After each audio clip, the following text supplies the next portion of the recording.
I recognize a few of these letters, but it's so vastly different than the printed text. Yeah, language models are wild. Wild. Yeah, the whole thing is wild that people figured out how to associate sounds with little symbols. Joe Rogan put a centuries-old letter back in the public eye when he asked about the letter of Lentulus. That short document offers a simple physical portrait of Jesus and helped shape many paintings and prints. This is a field called textual criticism, where we do this with all ancient documents. Like, the Bible is a more kind of fleshed out field of textual criticism because we have so many manuscripts. People often repeat its lines online without tracing where they came from. We will follow the letter from medieval manuscript copies into early printed books, read the text itself and outline why scholars reject it as an eyewitness report. But if the letter shaped how the world imagined Jesus, why do scholars now doubt its truth? Could its origins hide something far stranger than anyone expected? Where the letter came from. The letter of Lentilus began to appear in printed books during the years when Europe changed how it shared words. Printers in Florence set the letter beside humanist texts around 1460, and that made the short report familiar to readers who collected new books. A later German edition included the letter in a life of Christ, printed in Cologne in 1474. Another early printing placed the text in a German volume from Nuremberg in 1491. These early prints helped the letter move from a few scattered manuscripts into books that many readers could own. A story tied to the letter says a member of the Colonna family named Giacomo found a copy in Constantinople and sent it to Rome in 1421. That tale appears in a Jena manuscript and helped later readers believe the text was old and important over time. The letter passed through Greek and Latin hands and reached Western Europe as a short devotional text. Translators and copists adapted words and small phrases to match local styles. The result was not one fixed version, but a family of related texts defined by different readers. By the late 15th and 16th centuries, the letter sat inside many printed devotional collections. Printers and booksellers found that readers wanted clear, short portraits of holy figures. The Lentilus text fit that demand because it offered a simple physical description and a tone that suited prayer books and small picture folios. Collectors and scholars in Germany, France, and Italy kept copies in private libraries. Over time, readers noticed differences in the versions and recorded those differences in library files and catalogs. Ernst von Dubschutz later studied surviving copies and counted more than 75 variants across Germany, France, and Italy. His work showed that copists changed small details such as hair color and beard shape. An 18th century librarian at Jena named Christopher Milio recorded a tale that a now lost copy had been written in gold on red paper, though later scholars treated that claim with doubt. The arrival of printing meant book sellers in Florence, Cologne, and Nuremberg could sell the letter far beyond local readers to distant markets and readers. The first widely available English edition that used the name Publio Lentilus was printed in London in 1680. That English form made the letter familiar to readers in Britain and its colonies. Preachers and devotional writers sometimes quoted passages from the letter as if it were an eyewitness report rather than a later devotional text. Quoting the letter in sermons and private devotional guides helped the image it described reach people who had little access to older manuscripts. The manuscript pattern points to a slow development rather than a single original document. Copies appear in Florentine miscellanies, German devotional books, and Latin collections. Translators moved the text between Greek and Latin and then into modern tongues. When printers set the letter in type, it reached a wider public, and artists and patrons found a simple face to copy. The way the text changed across places shows how scribes and printers adjusted it to fit local readers. The history of the letter shows how a short text can travel and change across centuries. From a Florentine press to a London printing press, the letter of Lentulus passed through hands that copied, translated, and reshaped it. The paper trail charts, book culture in Europe where collectors, printers, and readers moved words along trade routes and library shelves. Those movements made the Lentilus text familiar across many places and left the variants that later scholars would study and count. But after centuries of retelling distortion and devotion, question remains. What did the mysterious letter actually reveal about Jesus himself? What the letter actually says? What does the letter of Lentulus say about the man called Jesus? The short report opens by noting that many people call him a prophet while others call him the Son of God. It states that he healed the sick and that crowds followed him after. These claims, the writer gives a direct physical portrait. Height is the first feature the writer mentions. He describes the man as of medium stature. The phrase means a person not very tall and not very short. The account then focuses on the head and hair. The hair is described as hazel or reddish brown. It falls straight to the ears and then becomes wavy and curled below the ears. The hair reaches the shoulders and is parted in the middle. Several versions add that the hair has a slight sheen that catches the eye. The brow is smooth, and the face shows no deep lines or marks. The complexion is given a warm tone without blemish. The nose and mouth are said to be well formed. The beard is full and of the same color as the hair. Some copies say the beard is split at the chin, while others simply call it full and neat. The eyes are named gray or blue and are described as bright. A repeated phrase in several manuscripts says the look could make people feel respect and fear at the same time. The description covers hands and posture as well. The hands and arms are said to be well-shaped and useful for work. The posture is upright. The movement and gestures show firmness and gentleness together. The voice is described as modest and clear. The man rarely laughed. The text notes, but he could show deep feelings and sometimes he wept. Short moral comments appear in many versions. One common line says he was severe in rebuke and gentle in warning. Another line calls his aspect venerable, so people felt reverence. These brief moral details link physical traits to character and give the portrait a devotional tone. Translators and copists changed small words as the text moved from place to place. An English form made in the late 17th century uses older English style and phrases. Latin and Greek forms show echoes of older Christian writers who wrote short notes about holy faces. Writers such as Enferus and John of Damascus recorded brief physical remarks that resemble parts of the Lentulus description. That overlap suggests the letter drew on existing devotional language when it was copied. Scribes and printers adjusted details to fit local taste. Some manuscripts soften the hair color to brown, while others keep the hazel tone. Some copies name the eyes as bright without a color. Printers in Florence might prefer gentler words, while German presses chose more direct terms. These small edits multiplied as the text spread and explain why many slightly different forms survive. The letter does not give long stories or new events. It offers a fixed image rather than a biography. That compact portrait made the text useful for artists and printers who needed a clear face to show in pictures and in small devotional booklets. Artists could take the short list of features and create a face that fits readers' expectations. Across the surviving copies, a clear core of features remains. Medium-height hair to the shoulders, parted in the middle, a full beard. Bright eyes, a calm posture, and a sober voice. Minor details vary, but the main image stays the same in Greek, Latin, and later English forms.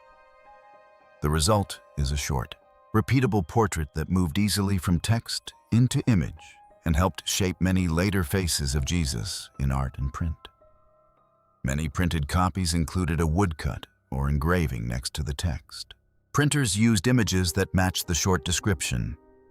Later, English preachers and devotional writers sometimes read passages aloud in sermons or family devotions. That oral use helped the description become familiar beyond book readers. Over time, the short portrait passed into paintings, statues, and prints where woodcut artists followed the words and gave the letter a visual form that matched its phrases. But if this letter shaped how millions imagined the face of Jesus, what if the very image we've trusted for centuries was born from a lie? Why scholars say it is not real. Why do historians reject the letter of Lentulus as a genuine Roman report? answer rests on several clear lines of evidence. These include the absence of the claimed official in Roman records, the tone and language of the text, the manuscript and printing history echoes of other church writings, the lack of early references and signs of copying and editing by later hands.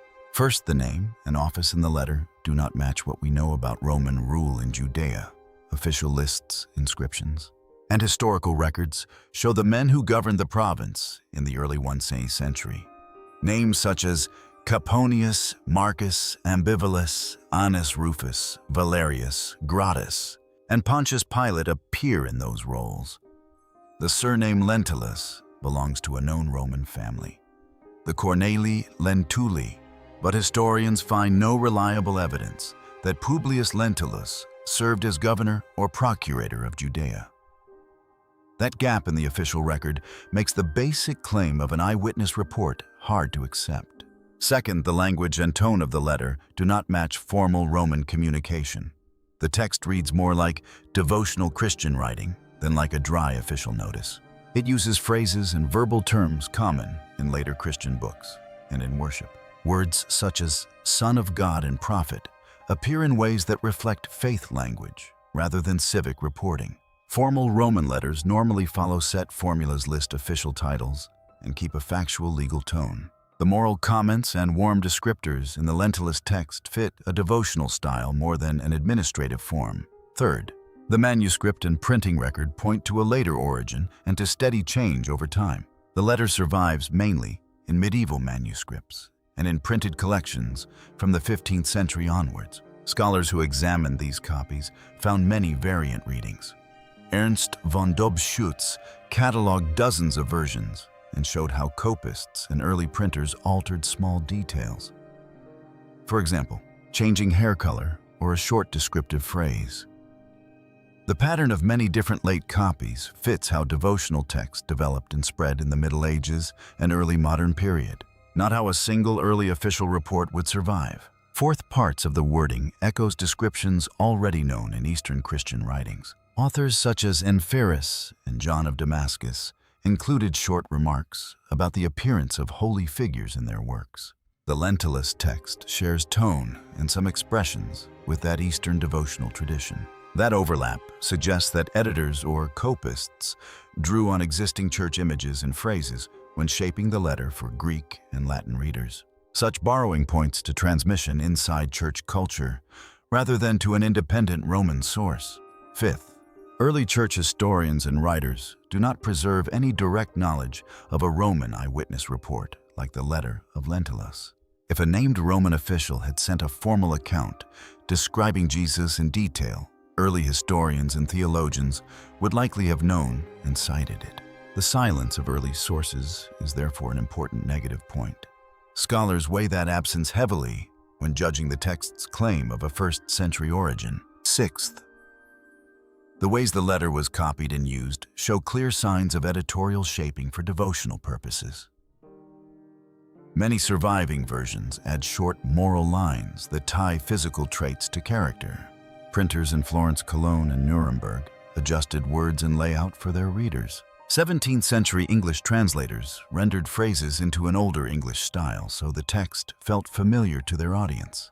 These changes show the letter functioned as devotional material and was shaped by local taste and by market demand. Some 19th and 20th century scholars sat together and discussed the origin. Friedrich Munter argued for a more remote route, but that view did not win broad support. Later researchers such as Cora E. Lutz analyzed printed collections and argued that the form of the letter fits a medieval devotional product. Standard reference works long listed the letter of Lentilus as spurious. For these reasons, libraries, museums, and historians list the letter of Lentulus as a later devotional composition important for the study of art and piety, but not accepted as an eyewitness report from the 1st century. But if scholars dismissed it as fiction, why did its image continue to shape how millions imagined Christ for centuries? Why it mattered then, and why people still talk about it now? The letter of Lentilus mattered because it gave a clear, repeatable face at a time when books and images reached many people. Printers put the short description into small devotional books and picture collections. Woodcuts and copper engravings often stood next to the printed text so readers could see a matching image. That pairing helped a single portrait type spread quickly across towns and regions. Artists in Northern Europe used the letter as a simple model. Painters such as Dirk Boutz worked in a culture where clients asked for familiar faces. Boutz and other Low Countries painters followed a steady type. Hair parted in the middle shoulder-length hair, a short, full beard, and a calm look. Workshops trained apprentices to copy patterns that patrons liked. A standard face made it easy for workshops to produce altars, panels, and small private portraits without chances for great change. Patrons determined what painters made. Town councils, guilds, and private donors ordered images for churches and homes. They often asked for a face that the congregation would recognize. The Lentilus description gave a compact recipe that satisfied artists and buyers. Printers and booksellers used the text to sell copies. Printers in Florence, Cologne, and Nuremberg included the letter in small sets of devotional plates that traveled by trade routes to distant towns. Museum curators and book historians find traces of that movement in collections. Printed editions with a small image next to the text survive in many libraries. When curators write catalog notes, they show how printed descriptions helped fix a portrait type in visual culture. That link appears in several museum collections, where a print or a small panel carries the same facial features that the letter lists. The text also moved between East and West. Writers in the Greek tradition had short remarks about holy faces that echo some points in the Lentilus text. Translators and copyists mixed those Eastern notes with Western devotional phrases. Over time, the mixed tradition produced many related versions of the letter in Latin, German, French, and English. Each language form carried small local edits that fit the taste of readers in that area. Printers and copyists did not only reproduce words, they also adjusted a few details. A Florentine press might choose softer color words. A German printer might prefer direct language that matched local speech. These small edits show how the letter adapted to readers as it spread. The result is many near-identical copies that show local variation while keeping the core portrait. Books helped art by putting a fixed list of features into circulation. Painters could read the short lines and make a face that fit. Woodcut artists copied wood blocks and plates that moved from shop to shop. When an image matched the text, buyers felt confident that the picture was the right one. That practical link between text and picture made the Lentilus portrait useful for craftsmen and sellers. The letter also had a role in private devotion and public speech. Family readings and sermons sometimes quoted the short description. That practice meant the portrait moved from book pages into daily life. When preachers read the words in town squares or in parish churches, the image reached people who never owned books. This oral use extended the letter's reach beyond readers to listeners. Modern media revived public interest. When a widely followed show speaks about old texts, many listeners search for and share images. Joe Rogan mentioned the letter in a conversation that led to renewed public questions. Public curiosity pushed librarians and scholars to post clear evidence museum pages and short articles that explain the letter's origin and how it spread. Library and museum responses aim to show what is known and what is not. A close look at the record shows the letter worked as a social tool. It met a demand for a stable visual model. Printers, artists, patrons, and preachers all used it because it was brief and serviceable. That practical value explains why a later text could shape centuries of images. The letter became part of the routine of art making and book culture in Europe. Not because it came from an eyewitness, but because it fit the needs of people who made and bought images.